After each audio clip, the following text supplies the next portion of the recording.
بسم اللہ الرحمن الرحیم۔ اللہ کے نام سے شروع جو نہایت مہربان ہمیشہ رحم فرمانے والا ہے۔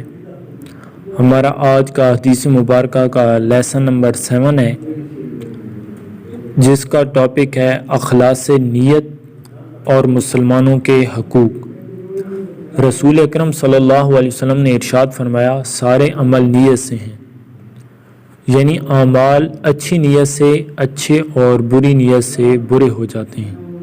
جن کاموں سے شریعت نے روک دیا ہے ان کو تو کسی بھی نیت سے کیا جائے وہ غلط اور ممنوع ہی رہیں گے، البتہ جن کاموں کے کرنے میں مسلمانوں پر کوئی ممانعت نہیں ہے یا جن کاموں کے کرنے کا باقاعدہ حکم دیا گیا ہے ان میں اگر نیت خدا تعالیٰ کو راضی کرنے کی ہوگی تو اس اچھی نیت سے وہ کام اچھا ہو جائے گا، اور اگر اس کام کے کرنے میں لوگوں کو دکھانا، اپنی نیکی جتلانا پیش نظر ہوگا تو اس نمائش اور ریاکاری کی وجہ سے یہ عمل برا ہو جائے گا۔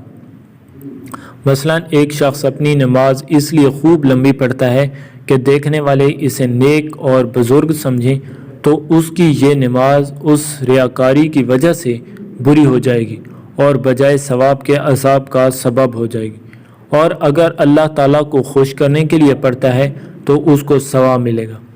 اسی طرح کوئی شخص خوشبو اس لیے لگاتا ہے کہ اس کے پاس بیٹھنے والوں کو اس سے کہ پسینے وغیرہ کی بو سے تکلیف نہ ہو تو اس کی اچھی نیت سے یہ خوشبو لگانے کا عمل اچھا ہو جائے گا اور اس پر ثواب بھی ملے گا۔ اور اگر خوشبو کا یہ استعمال محض اپنی مالداری اور امیری دکھلانے کے لیے ہو تو آخرت کے لحاظ سے یہ عمل اس کے لیے برا ہوگا اور اس نمائش کی سزا بھگتنی پڑے گی۔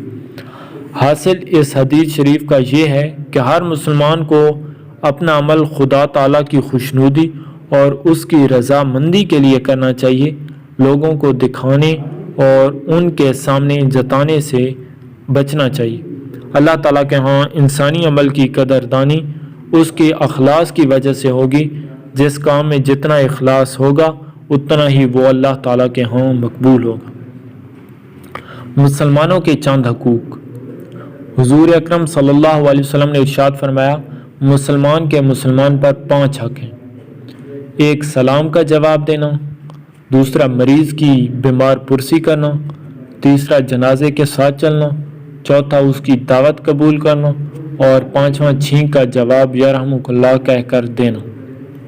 یہ حدیث مسلمانوں کے باہمی حقوق کے بارے میں بالکل واضح ہے، البتہ مذکورہ حقوق میں چند باتوں کی طرف توجہ ضرور ہے۔ سلام کا جواب دینا۔ سلام کا جواب دینے میں بعض جگہ رسمی طور پر ہاتھ ملا لیتے ہیں یا دعائیں دیتے ہیں مگر وعلیکم السلام کا لفظ نہیں کہتے، حالانکہ یہ ضروری ہے۔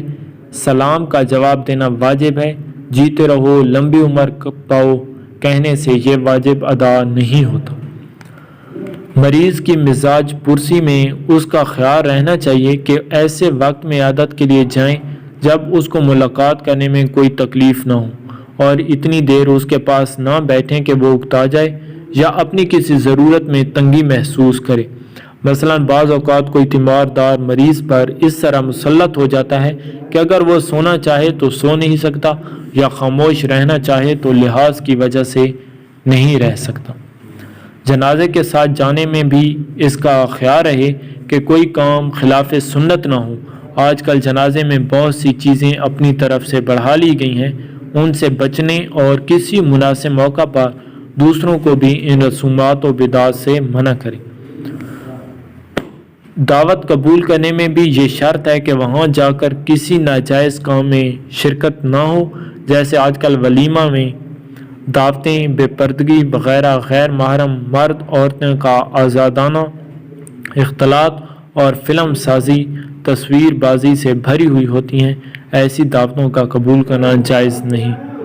چھینکنے والا جب الحمدللہ کہے تو اس وقت اس کو یہ کہہ کر دعا دینی چاہیے، یرحمک اللہ، اللہ تم پر رحمت کرے۔ البتہ کچھ لوگ دینی یا دنیاوی کاموں میں مشغول ہیں تو وہاں چھینکنے والے کے لیے بہتر یہ ہے کہ وہ الحمدللہ زیر لب کہے تاکہ سننے والوں پر یہ دعائیہ کلمات کہنا لازم نہ ہو۔